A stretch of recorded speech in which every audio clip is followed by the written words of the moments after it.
안녕하세요. 우연한 기회로 새로운 사랑을 찾게 된 40대 남자입니다. 사람 일은 아무도 모른다는 말이 있죠. 지금 당장 떵떵거리면서 잘 먹고 잘 살던 사람도 한순간에 쫄딱 망하기도 하고, 또 이혼의 아픔을 겪고 있던 사람이 우연한 기회로 마음을 나눌 수 있는 사람을 만나 다시 한번 상처를 치유하기도 하고. 혹시 눈치채셨나요? 네, 맞습니다. 모두 제 이야기입니다. 한 치 앞도 보이지 않을 정도로 어두운 내리막길을 달리던 제가 어쩌다 다시 일상 속의 평범한 행복을 누리게 됐는지, 지금부터 저의 특별한 이야기를 들려드리려고 합니다. 저는 사랑이 많은 어머니와 다정한 아버지의 외동아들로 태어났습니다. 아버지께선 직원 수가 7명 정도 되는 유통회사를 운영하고 계셨고, 회사가 운영이 잘 되고 있었기에 저는 어릴 적부터 부족함 없이 여유롭게 사랑을 받으며 성장할 수 있었어요. 기업을 운영하는 사람이 돈이 많고 또 회사가 잘 되면 자연스럽게 거만해지거나, 혹은 아랫사람들을 쉽게 무시하는 사장들, 정말 많이 보셨을 겁니다. 하지만 저희 아버진 그렇지 않았어요.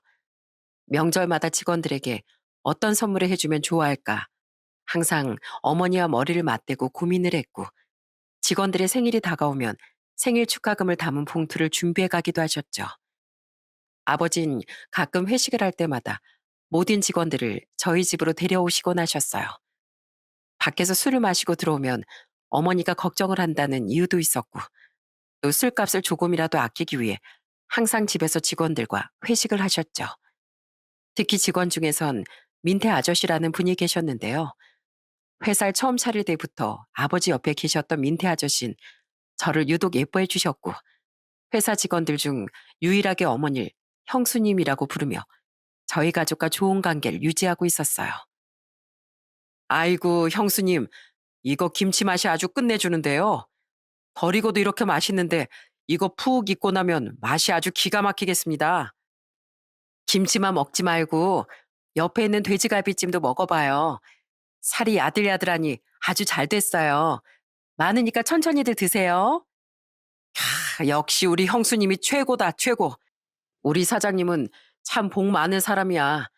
내가 봤을 때 사장님은 전생에 나라를 구하신 것 같아. 그렇지 않고서야 어떻게 형수님 같은 여자를 만나? 안 그래? 맞아요. 세상에 사모님 같은 분 없어요, 사장님. 사모님께 잘하세요. 하하호호 들리는 웃음소리, 복잡거리는 대화소리. 아버지 덕분에 저희 집은 1년에 4번 정도는 사람 사는 소리, 사람의 온기로 가득 찰 수 있었어요. 저는 그 온기가, 그 소란스러움이 싫지 않았습니다. 부모님에게도 사랑을 받고 아버지와 가까운 사람들에게도 사랑을 받고, 덕분에 전 아주 건강하고 바르게 성장을 할 수 있었습니다. 하지만 아버지가 회사를 운영하신 지 8년 정도가 되고 제가 막 고등학교에 진학했을 무렵 가세는 아주 급속도로 기울어지기 시작했어요. 회사에서 8년 동안 일을 했던 격리 직원이 회사 돈의 절반을 횡령한 채 잠적했고, 설상가상으로 8년 동안 아버지 밑에서 군말 없이 일하던 다른 직원도 아버지에게 사기를 친 후 도망을 가는 일이 일어나고 만 것이었죠. 정말 예고도 없이 찾아온 불행에 저희 가족 모두는 패닉에 빠질 수밖에 없었습니다. 이게 대체 무슨 일이야? 어? 김양은 횡령해. 고 차장님은 당신한테 사기를 치고 도망을 갔다고? 나도 차라리 이게 꿈이었으면 좋겠어. 둘 다 얼마나 믿는 사람들이었는데. 그래도 당신이랑 순철이 아무 걱정하지 마. 내가 다 알아서 할 테니까. 하지만 회사 돈을 이미 반 이상 횡령을 하고 사기까지 당한 상태인 아버지가 급한 불을 끌 수 있을 리 만무했습니다. 급한 대로 저희 가족이 살고 있던 2층짜리 전원주택을 팔고서 작은 전셋집으로 이사를 가야 했고, 신용 대출까지 밀려 직원들의 월급을 주고 물건 대금을 지불했지만 결국 얼마 가지 않아 아버지 회사는 위기를 견디지 못하고 문을 닫게 됐습니다. 그리고 회사 돈을 반 이상 털어간 격리 직원과 아버지의 뒤통수를 친 직원은 검거되어 징역살이를 하게 됐어요. 물론 가지고 간 돈은 단 한 푼도 돌려받지 못한 채로 말이죠. 긴 시간을 함께한 회사 직원들은 제 살 길을 찾아 떠나버렸지만 딱 한 사람, 민태 아저씨만큼은 아버지 곁에 있어줬습니다. 공장을 폐업하던 날 밤 늦은 시간까지 민태 아저씨와 아버진 근처에 있는 포장마차에서 서로 술잔을 기울였고 잔뜩 취한 아버지를 민태 아저씨께서 겨우겨우 부축해 집까지 데려다 주셨어요. 형수님, 오늘 같은 날은 그냥 조용히 넘어가 주세요. 사장님 지금 많이 힘드실 겁니다. 순철아, 너도 아버지 말씀 잘 듣고 속 썩이면 안 된다. 알겠지? 네, 아저씨. 그리고 아버지께선 회사 문을 닫고 얼마 지나지 않아 집에서 쓰러지시고 말았어요. 겉으론 아무렇지 않은 척 하셨지만 믿었던 직원들에게 뒤통수를 맞았다는 충격과 배신감, 그리고 가족들에게 못난 모습을 보였다는 부끄러움과 죄책감들이 한데 모여 엄청난 스트레스와 심적 압박을 받으신 것 같았어요. 어머니는 아버지가 쓰러진 후부터 아버지 옆에 딱 붙어 지극정성으로 간호를 하기 시작하셨습니다. 학교를 마치고 곧장 아버지 면회를 들어가면 어머니는 아버지의 몸을 물수건으로 천천히 닦아주시며 하루에 있었던 일들을 천천히 아버지께 들려주시곤 했어요. 여보, 어제 순철이 학교에서 중간고사 친 날이었거든. 근데 전과목 100점 맞았대. 대단하지? 똑똑한 거 보면 날 닮진 않았고 당신 머리를 아주 빼다 박은 것 같아. 순철이가 그러더라. 아버지가 들으셨음 엄청 좋아하셨겠다 하고 아들이 당신 눈뜨기만을 목 빠져라 기다리고 있어. 그러니까 그만 자고 일어나자 여보. 나 이대로 당신 떠날까봐 너무 무서워. 어머니께서도 제 앞에선 애써 밝은 모습을 보이셨지만 아버지와 단둘이 있을 땐 눈물을 펑펑 흘리셨어요.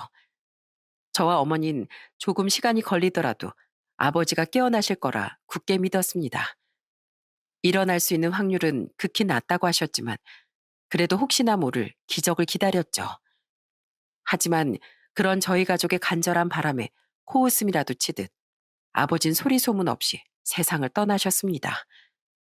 마음의 준비도 되지 않은 갑작스런 이별은 엄청난 충격과 슬픔을 한 번에 몰고 찾아왔어요.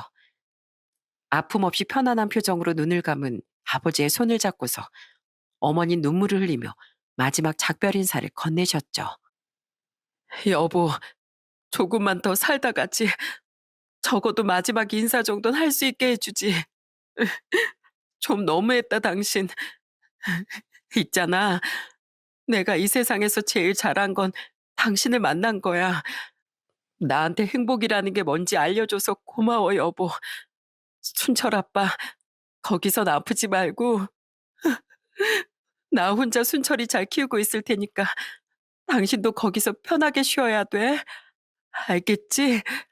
세상에서 제일 사랑하는 여보, 우리 남편 동배 씨, 잘 자. 아버지 장례식장엔 정말로 많은 사람들이 찾아와 줬습니다. 아버지의 오랜 중마고 분들부터 시작해 아버지가 공장을 차리기 전에 다니셨던 직장 동료들까지 저마다 슬픔을 나누고 가셨지만 딱 하나 아버지가 운영하셨던 공장 사람들은 민태 아저씨를 제외하고선 그 누구도 찾아오지 않았습니다. 민태 아저씨는 아버지의 부고 소식을 전하자마자 제일 먼저 달려와 어머니를 부둥켜 안은 채 한참을 울다가 조용히 소주 한 잔을 기울이신 뒤 저를 향해 이렇게 말씀하시곤 장례식장을 떠나셨어요.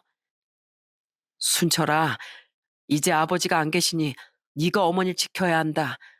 네 아버진 누구에게나 참 든든한 사람이었어. 꼭 네 아버지 같은 사람으로 자라거라. 아버지 같은 사람으로 자라라는 말. 저는 그 말을 가슴 깊숙이 새기며 어른으로 성장했고 대학을 졸업한 후 구급 공무원으로 취업을 하게 됐습니다.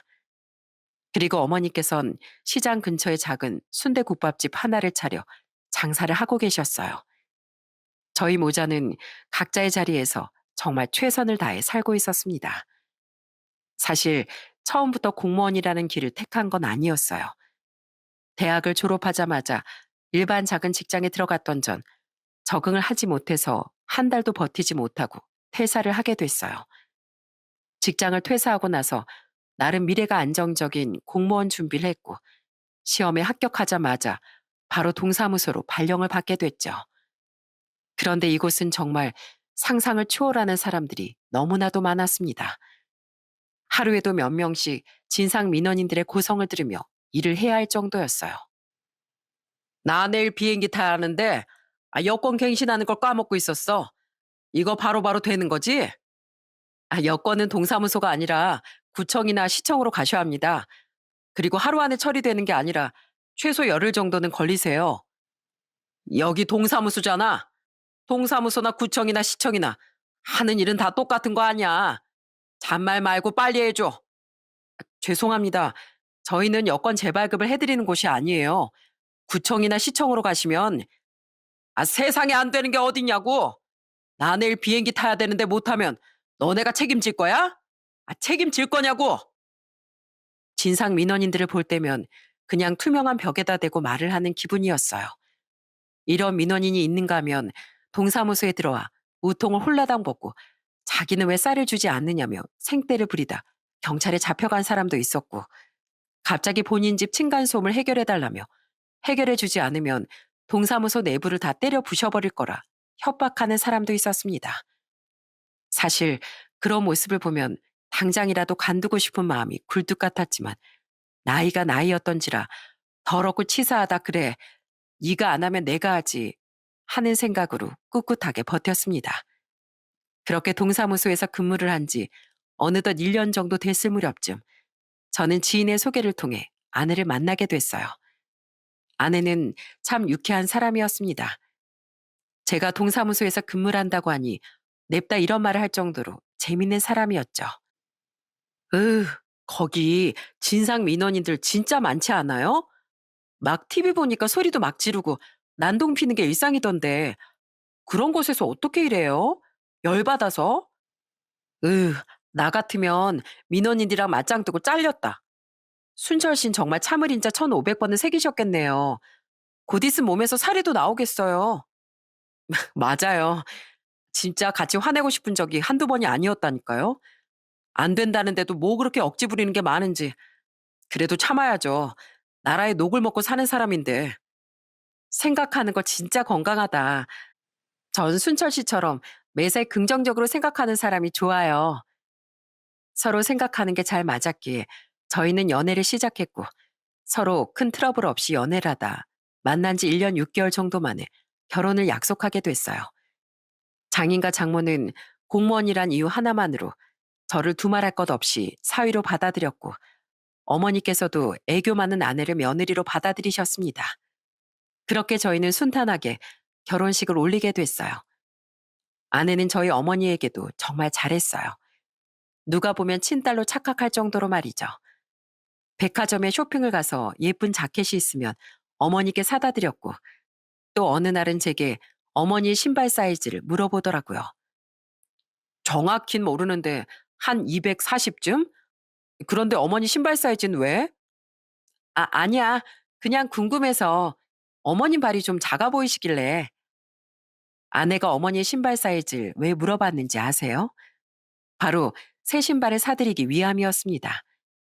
어머니의 신발이 생각보다 많이 낡은 상태였는데 아낸 그걸 보고서 바로 어머니께 새로운 신발을 사드린 것이었죠.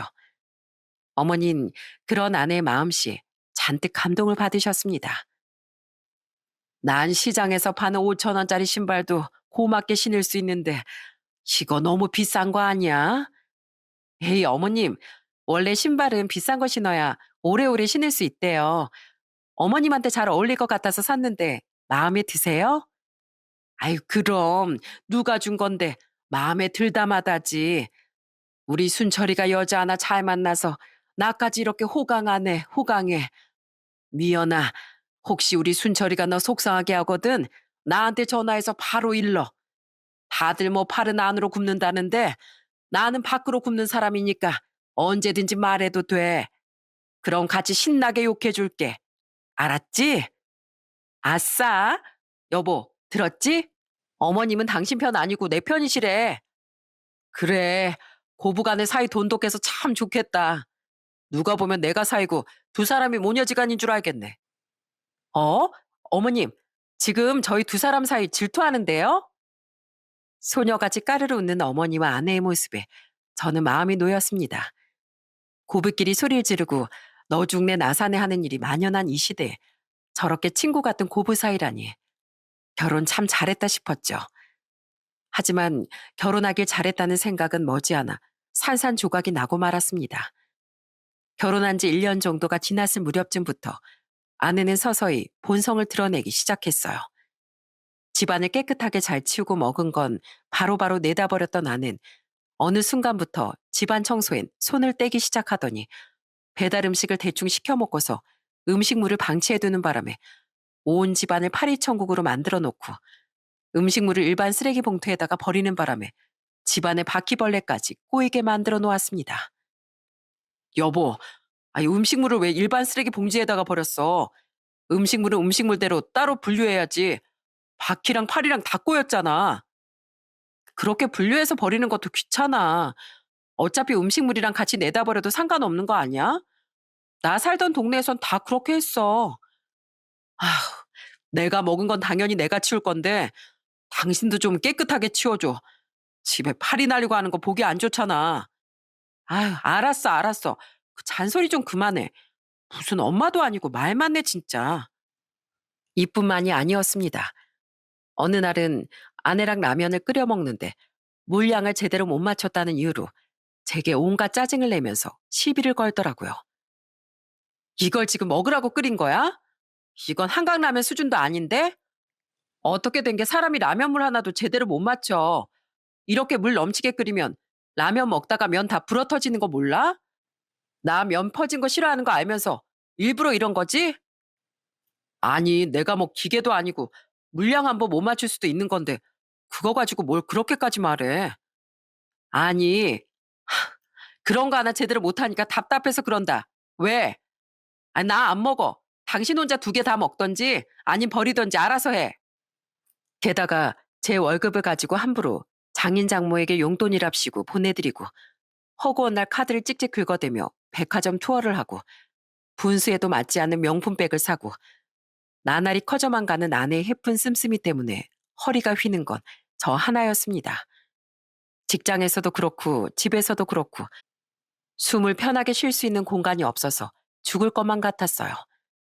직장에선 상관들의 무시와 따돌림, 업무 가중이 지속됐고 집에선 아내와 허구한 날 싸우고 당장이라도 직장을 그만두고 싶었지만 아내가 직장을 그만둬 버리고 집에서 돈만 펑펑 쓰고 다니니 함부로 사직서 낼 수도 없었습니다. 결국 참다 못한 제가 요즘 너무 힘들다고 직장을 관두고 좀 쉬고 싶어도 당신이 돈을 너무 많이 써대는 바람에 쉴 수가 없다고 울먹이면서 아내에게 말을 했는데 그렇게 말하면 뭔가 깨닫는 것이 하나라도 있을 줄 알았던 아내는 되려 비웃으며 제게 이렇게 말하더군요. 당신 지금 받는 월급 좀 봐. 동사무소 그만두고 나온다고 다른 곳에서 지금의 몇 배나 되는 연봉 받으면서 잘 살 수 있을 것 같아? 그리고 지금 당신이 힘든 건 사회 부적응자라서 그런 거니까 징징거리지 말고 내 탓도 하지 마.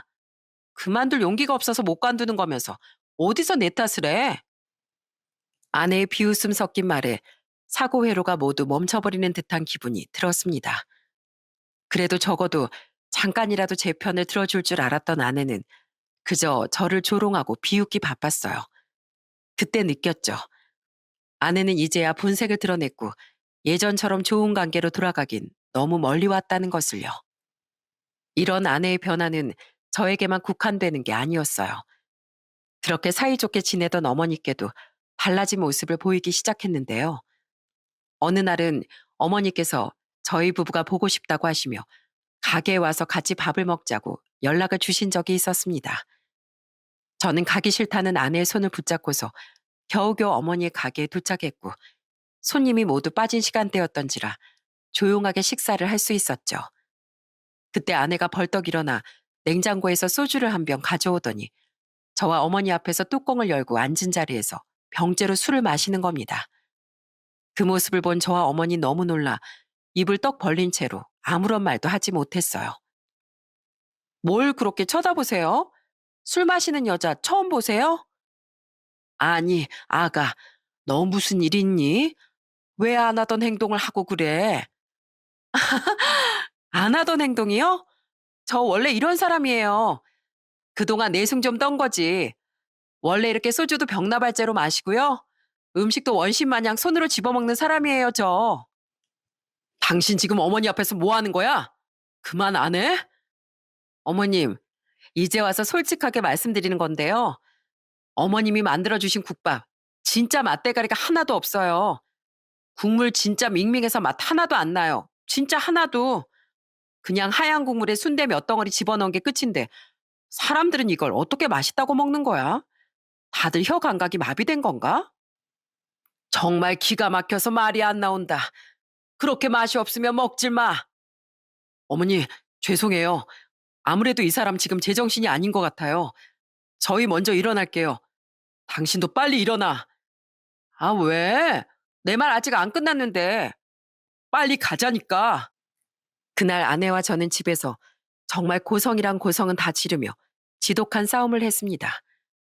어떻게 어머니 앞에서까지 그런 막대먹은 행동을 할 수가 있는지 도무지 제 상식으론 이해를 할 수가 없었어요. 그 일이 있고 며칠이 지난 어느 날 아내는 결국 대형 사고를 치고 말았습니다.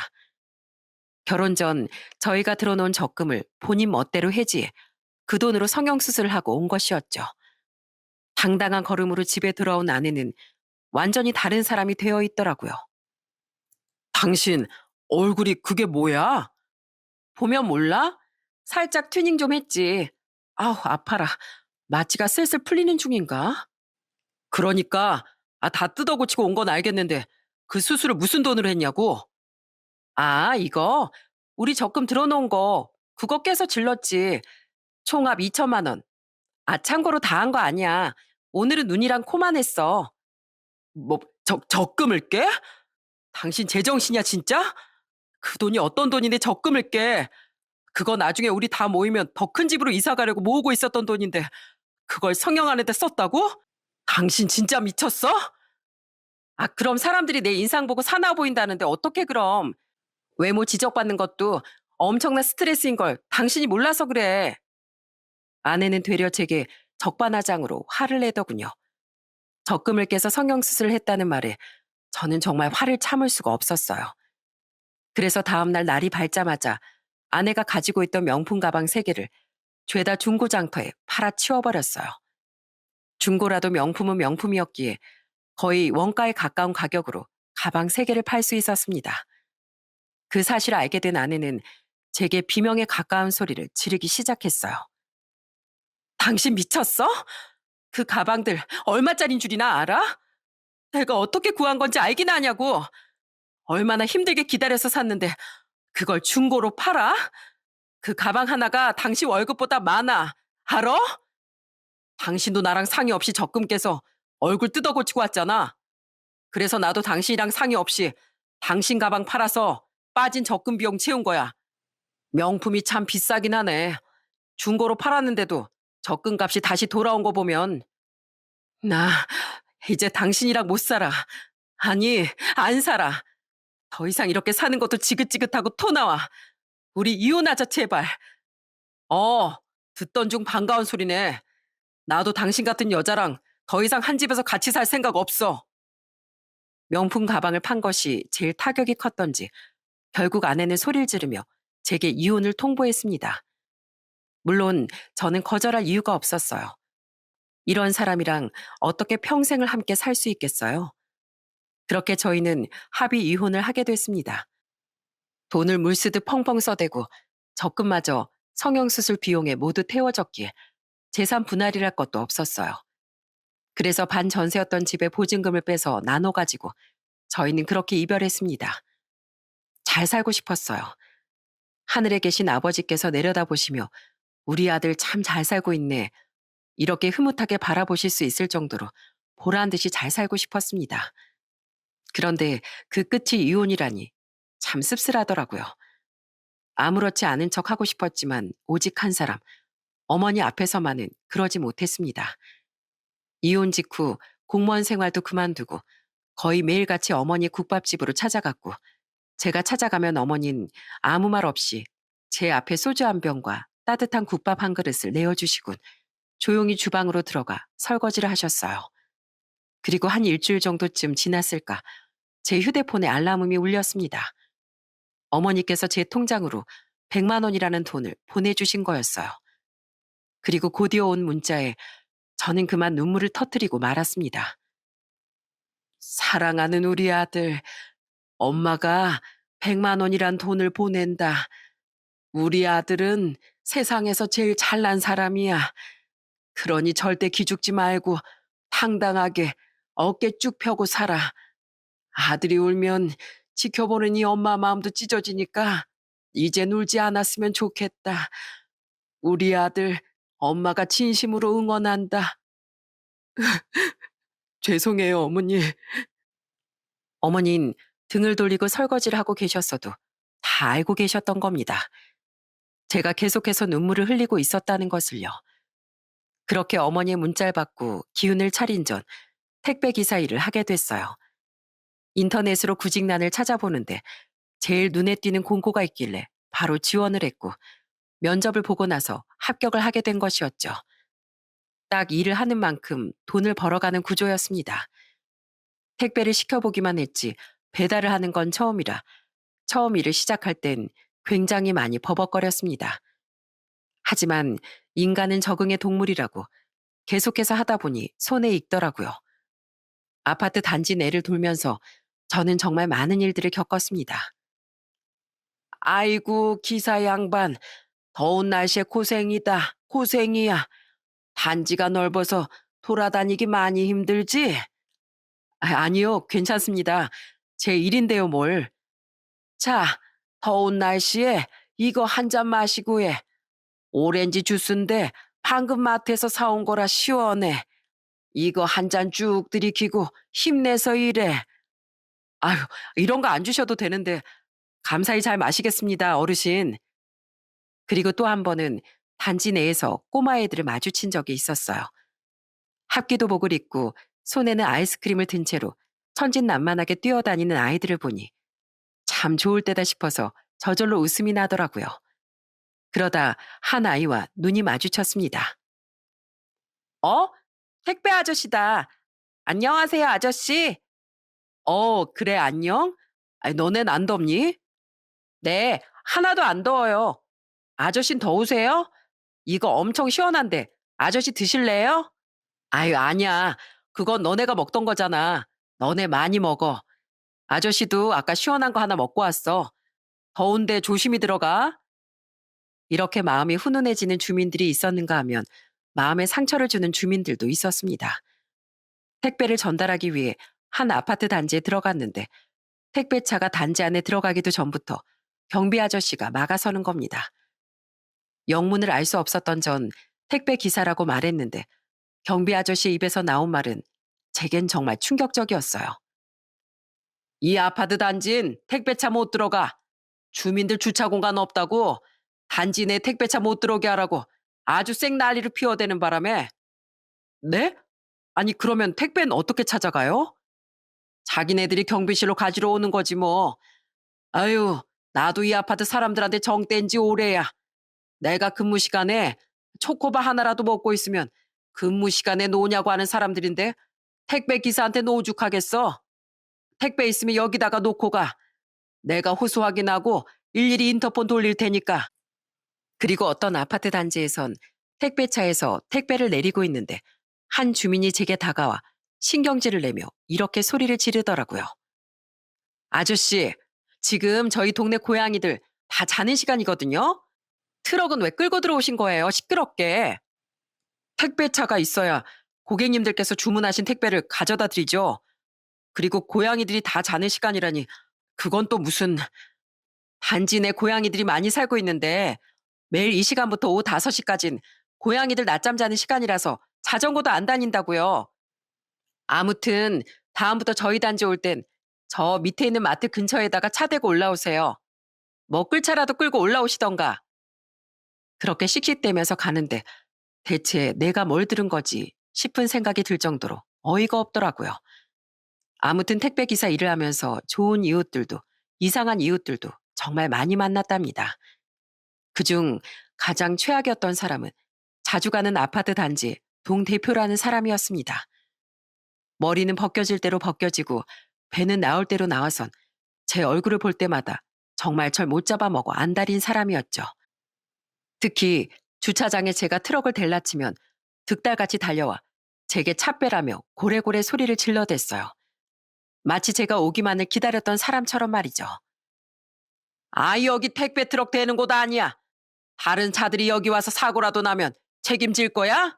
어? 책임질 거냐고? 아니, 제가 여기 뭐 1시간을 대놓고 있는 것도 아니고 고작 5분 정도 있다가 바로 빠지는데 뭐가 문제예요? 그리고 저 오기만을 기다리셨어요? 어떻게 제가 여기 주차로 올 때마다 여기 계세요? 내가 미쳤다고 당신을 기다려? 또 괜히 주차 자리 차지해서 열받게 만들까 봐 기다리고 있었던 거지. 매일 이 시간마다 오는 것 같더만. 죄송한데요. 여기가 아니면 주차할 자리가 없어서요. 최대한 빨리 배달하고 내려올 테니까 너무 뭐라 하지 마세요, 아저씨. 아저씨? 아저씨? 아, 내가 어딜 봐서 아저씨야? 말싸움할 시간 없어요, 아저씨. 그럼 수고하세요. 모름지기 말로 상대하려 드는 사람에겐 말로 응대를 해주는 것이 인지상정 아니겠어요? 대체 저랑 전생에 철천지 원수지간이었는지, 저만 보면 왜 저렇게 못 잡아먹어 안달인지 이해할 수가 없었습니다. 그리고 한날은 실수로 택배 박스 몇 개를 떨어뜨린 적이 있었는데, 그걸 보고서도 바로 달려와 제게 마구 난리를 피더라고요. 거 젊은 사람이 칠칠 맞지 못하게 이 안에 있는 택배들 이거 깨지는 거면 어떡하려고 이렇게 다 떨어뜨려놔? 당장 하나씩 까보고 괜찮은지 확인해. 아유, 아저씨, 이거 제 택배가 아니고 고객님들 택배인데요. 남의 거 함부로 열어보면 잡혀가요. 그리고 깨졌으면 진작에 와장창 소리가 들렸겠죠. 안 그래요? 음, 아니 난 혹시나 싶어서 그런 거지. 아니 어른이 그렇다면 그런 줄 알지. 무슨 젊은 놈이 이렇게 말대꾸가 심해? 하여간 무식한 것들은 어른 공경할 줄 모른다니까. 그 모습을 보며 참 못하는 말이 없구나. 대체 어떤 삶을 살아왔을까 생각했습니다.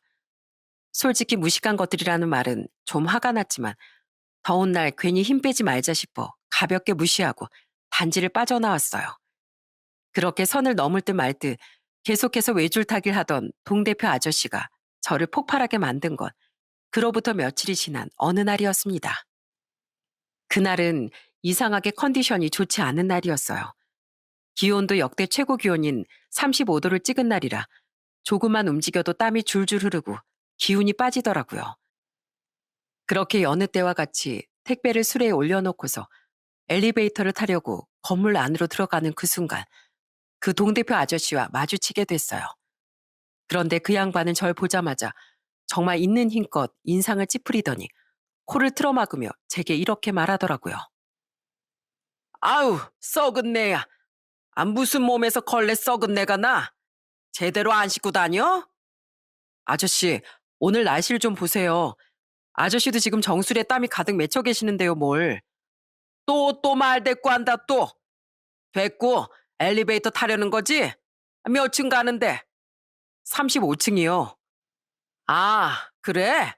그럼 35층까지 걸어가. 뭐라고요? 아, 사람 말 2번 하게 만드네, 귀찮게. 35층까지 걸어가라고? 지금 몸에서 나는 썩은 내 엘리베이터에 배기만 해도 집값 뚝뚝 떨어지겠어. 나 여기 동대표인 거 익히 들어서 알지? 이 아파트에서 내 말이 곧 법이야. 그러니까 엘리베이터 탈 생각하지 말고 35층까지 걸어서 가라, 이 말이야. 그 소리를 듣는 순간 힘이 쭉 빠져서 고개가 확 숙여지더라고요. 몸도 안 좋고 날도 더운데 이 사람이 날잡이를 하려는 건가 싶은 생각이 저절로 들었습니다. 그렇게 고개를 숙이고 화를 삭히고 있는데 옆에서 누군가 제 이름을 부르는 소리가 들렸어요. 너 혹시 순철이 아니냐? 순철이라는 이름을 듣는 순간 저는 고개를 돌려 소리의 근원지를 파악했습니다. 그리고 제 이름을 부른 그 사람의 얼굴을 보는 순간 저는 정말 깜짝 놀랄 수밖에 없었어요. 어, 아저씨. 김동배 사장님 아들 순철이 맞지? 순철이 맞구나. 나 누군지 알아보겠어? 민태 아저씨 맞으시죠? 와, 이게 얼마만이에요? 제 이름을 부른 사람은 바로 오래전 아버지 함께 일했던 민태 아저씨였습니다. 아버지 장례식 이후로 한 번도 보지 못했었는데 이곳에서 만나게 될 거라곤 상상도 하지 못했기에 더욱 반가웠어요. 아이고, 참 많이 컸다. 마지막으로 봤던 게 19살 때였던 것 같은데 지금은 몇 살이냐? 저 이제 42살입니다. 세월 참 빠르다 빨라. 널 여기서 다 만나는구나. 지금 택배 일 하고 있는 거야? 네, 그렇게 됐어요. 아이고, 네가 이런 일을 하면서 사례가 아닌데 사장님만 그렇게 되지 않았어도 지금 아주 큰일을 하고 있을 텐데 말이야. 가만히 있어봐. 그런데 왜 싸우고 있었던 거야? 동대표 양반, 우리 조카가 뭐 잘못한 거라도 있어? 아니, 자꾸 우리 아파트에 배송 오면서 주차도 개떡같이 하고 말이야. 어른 보고 따박따박 말대꾸나 하고 오늘은 아주 몸에서 걸레 썩은 애 풀풀 풍기면서 오길래 엘리베이터에 냄새 배게 하지 말고 35층까지 걸어서 올라가라 했지. 뭐, 뭐라고? 다시 한번 말해봐. 35층까지 걸어서 올라가라고 했다고? 야, 이 정신 나간 양반아. 당신 같으면 35도 되는 이 날씨에 1층부터 해서 35층 꼭대기까지 걸어 올라가라고 하면 올라갈 수 있어? 쌍욕할 거 아니야. 우리 조카한테 그따위 말을 짓거렸단 말이야? 동대표면 단 줄 아나? 아니, 지금 누구 편을 드는 거야? 같은 아파트 주민 편을 들어야지. 생판 모르는 택배기사 나부랭이 편을 들고 앉았어. 생판 모르는 택배기사 나부랭이? 아까 내가 한 말은 뭘로 들은 거야? 얘 내 조카라고. 백이 그렇게 함부로 말할 수 있는 사람이 아니라 이 말이야. 동대표 자리에서 쫓겨나고 싶지 않으면 당장 비켜. 순철아, 빨리 엘리베이터 타라. 그렇게 저는 민태 아저씨 덕분에 엘리베이터를 타고 35층까지 갈 수 있었습니다. 민태 아저씨는 35층을 돌아다니며 택배를 배달하는 걸 도와주셨고 배달이 끝난 후 25층에 있는 아저씨의 집에 잠시 들르게 됐어요. 자, 여기 시원한 에어컨 바람 좀 쐬고 주스 좀 마시고 숨 좀 돌려. 그래, 그동안 잘 지냈어? 결혼은 했고? 네, 저는 잘 지냈어요. 결혼은 한 번 다녀왔습니다. 아이고, 이런, 내가 괜한 말을. 그럼 형수님은 건강하게 잘 지내시고?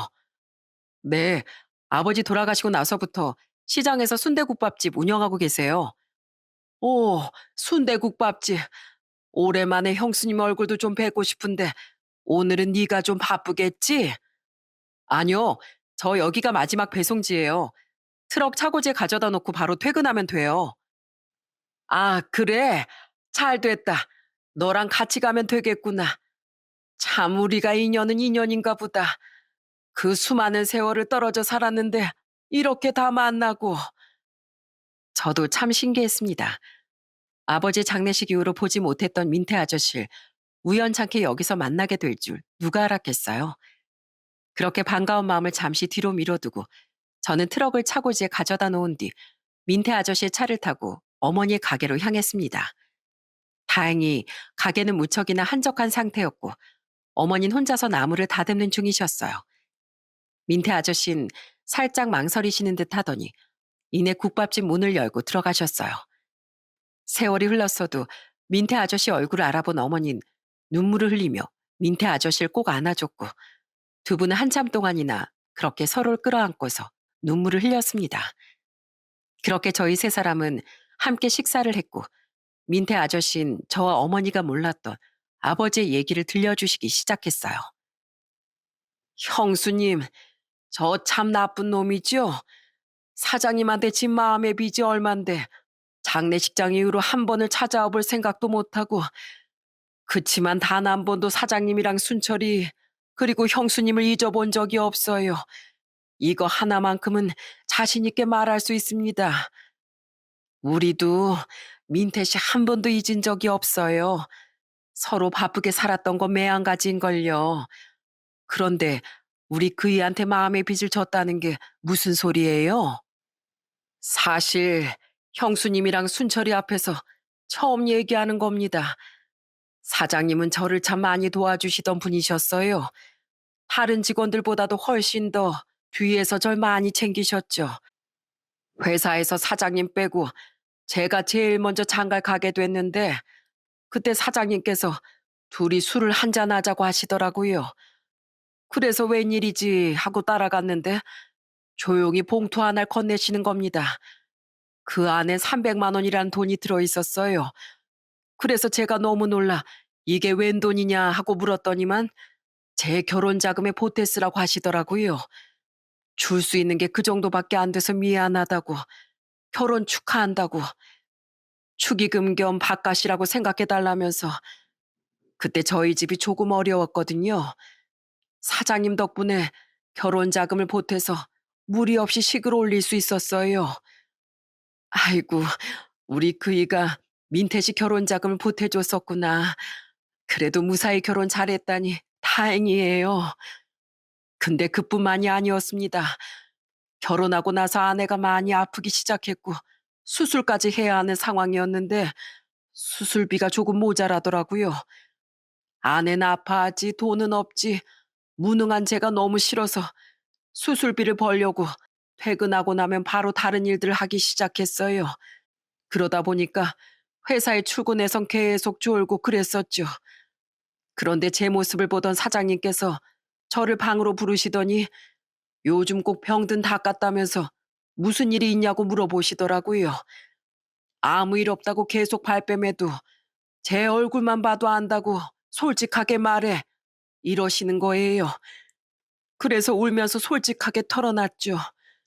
아내가 아픈데 병원비가 부족해서 퇴근하고 다른 일까지 한다고.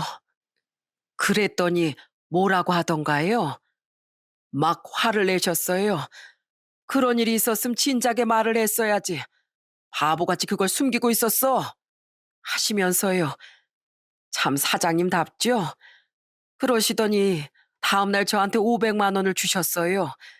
수술비가 얼마나 부족한지 모르겠지만 모자란 만큼 수술비하고 나머진 아내랑 맛있는 거 먹으라면서. 이렇게 얘기하는데 또 눈물이 나네요. 그래도 형수님, 저 사장님께 돈 다 갚았습니다. 돈은 다 갚았는데 아직 마음의 빚이 남아있는 거예요.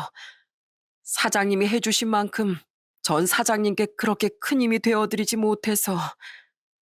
아니에요. 그렇게 말하지 말아요, 민태 씨. 그이가 하늘에서 듣고 속상해할 거예요. 그래서 말인데요, 형수님. 순철이를 저희 회사에 데리고 갈까 합니다. 사실 사장님께 배운 기술로다가 저희 딸이랑 작은 공장 하나를 운영하고 있거든요. 저희 쪽에도 운전할 사람이 필요해서 제가 데려다 한번 직원으로 써볼까 싶습니다. 지금 하고 있는 택배 일보다 훨씬 더 급여도 많이 줄 거고 힘도 덜 들 거고요. 민태 아저씨는 본인의 공장에 절 취업시켜주겠다고 말씀하셨습니다. 저로선 거절할 이유가 전혀 없었기에 며칠 후 택배 일을 그만두고서 민태 아저씨가 운영하고 계시는 회사에 들어가게 됐습니다. 아저씨네 회사에는 아저씨의 딸인 혜영 씨를 포함해 총 4명의 직원들이 일을 하고 있었어요. 혜영 씨 같은 경우엔 어릴 적 한 번 정도 만난 기억이 있었습니다. 혜영 씨는 저보다 4살이 어렸지만 일은 그 누구보다도 야무지게 해내더라고요. 그런데 제가 입사를 하고 난 이후부터 회사 내 분위기가 묘하게 흘러가기 시작했어요. 몇 안 되는 직원들끼리 저와 혜영 씨를 엮어주려는 것 같았죠. 아이고, 오늘 점심은 뭘 먹나? 혜영아, 점심 메뉴 좀 골라봐라. 아니, 늘 먹던 백반집 가서 먹으면 되지. 뭘 귀찮게 메뉴를 골라. 그래, 백반 좋지. 아, 근데 어쩌냐? 우린 짜장면에 탕수육이 끓이는데. 아, 맞다. 순철이 너도 백반 좋아한다고 하지 않았어? 네? 저도 짜장면 좋아하는데요, 사장님. 아, 백반을 엄청 좋아한다고? 백반 없으면 못 살 정도라고? 오케이. 그럼 혜영이랑 너랑 둘이 같이 식사하고 우린 오랜만에 탕수육에 짜장면이나 한 그릇 하러 가지. 오늘은 사장이 쏜다. 이런 일이 있었는가 하면 회식을 할 때도 처음엔 6이서 모여 있다가 갑자기 사장님이 자리에서 일어나니 혜영 씨를 제외한 다른 직원들도 마치 짠 것처럼 자리에서 일어나는 거예요. 뭔가에 홀린 사람들처럼 모두 가게를 나가는데 솔직히 너무 티가 났습니다. 혜영 씨와 전 서로를 바라보면서 웃음을 터뜨렸고 결국 둘이서 맥주를 한 잔 더 하게 됐어요. 그리고 그 자리에서 서로에 대한 깊은 얘기들을 하게 됐죠. 알고 보니 혜영 씨도 저처럼 이혼을 한 경험이 있더라고요. 전 남편 참 나쁜 사람이었어요. 세상 모든 여자를 좋아했고 책임감도 없었고 일을 하면 하루 만에 그만두는 건 기본이었고 말이죠. 여자를 너무 밝혀서 그 모습이 너무 더럽고 역겨워서 그냥 이혼하자고 했어요. 순철 씨는 왜 헤어졌는지 물어봐도 돼요? 그냥 어느 순간부턴가 밑바닥을 보여주더라고요. 어머니한테 술주정을 부리질 않나. 적금 깬 돈으로 성형수술을 하질 않나. 그 모습에 아내가 사들인 명품백을 팔아버리니까 길길이 날뛰면서 적반하장으로 저한테 이혼하자고 하더라고요. 참 웃기죠? 나이도 아직 젊은데 굳이 안 겪어도 될 일을 겪었네요. 저희 둘 다. 혜영 씨와 전 참 맞는 부분이 많았습니다. 그래서인지 둘이서 술을 한잔한 그날, 저희는 조금 더 가까워질 수 있었어요. 여러분, 저와 혜영 씨의 뒷이야기가 궁금하지 않으신가요? 저는 지금 노트북으로 이 이야기를 쓰고 있고, 혜영 씨는 아이들과 함께 노트북만 두들기는 제게 그만하고 빨리 청소나 하라며 구박을 하고 있답니다. 네, 맞아요. 혜영 씨와 저는 부부가 되었습니다. 지금은 눈에 넣어도 아프지 않을 아들을 낳아 키우고 있고요. 비로소 온전한 가정을 이루고 가장이 된 것이죠. 아버지의 믿을 수 있는 벗이었던 민태 아저씨는 이제 제 장인어른이 됐답니다. 장인어른, 있잖아요. 따님이 저한테 바가지를 박박 긁어대는데 어떡하면 좋죠? 뭐? 바가지를 긁어? 방법은 딱 하나야. 나랑 술 먹자고 사위. 이렇게 저희는 매일 웃으면서 살아가고 있습니다. 인연이라면 천리 밖에서도 만난다는 유명한 속담이 있죠. 저와 장인어른도 딱 그런 관계가 아니었나 싶습니다. 그날 엘리베이터를 타내 만회하며 실랑이를 하지 않았더라도 우리가 정말 인연이었다면 그 장소가 아니더라도 언젠간 장인어른을 다시 마주하지 않았을까 싶네요.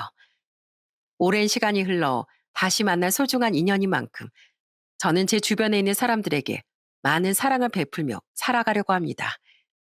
이 사연을 읽으시는 여러분들께서도 오랫동안 떨어져 있다가 우연히 다시 만난 인연이 있다면 숨기지 말고 마음을 표현해 보셨으면 하는 마음에서 사연을 보내게 됐습니다.